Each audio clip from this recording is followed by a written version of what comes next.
Hey, welcome back to the Cheap Air Gunner channel. I'm Cherokee Steve. I did have a change that I made to the KT HPA. I really was having a hard time consistently getting used to the trigger and really wanted to lighten it up.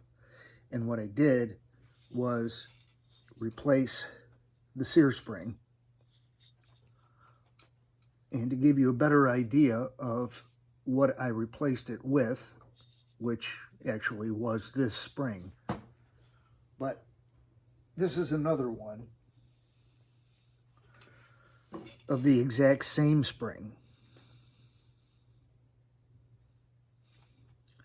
And this is what was installed. Now, although the stock one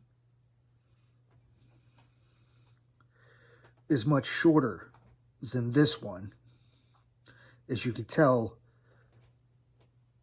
it's not focusing in too great, but you can see that the gauge wire that's used on the one I'm squeezing, which is the same as the replacement one I used, it's a much thinner gauge wire than this.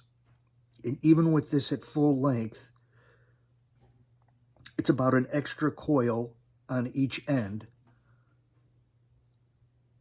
This compresses much easier than the stock sear spring. And I was able to use this without having to cut any coils off. Use the full length. The OD is just slightly larger than the stock one, but it still fits into the groove in the grip frame that it needs to fit into to make contact with the sear up here. You know, it needs to fit in between this gap, or inside this gap in between the two walls, and it just barely made that. There was another spring I wanted to use, very light and short, but it was too big in the OD to fit inside that gap. So that's what I used. The trigger is extremely light now. It breaks very easily.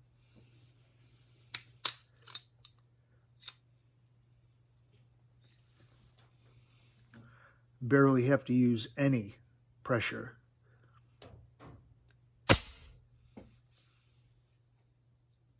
So, I really like that.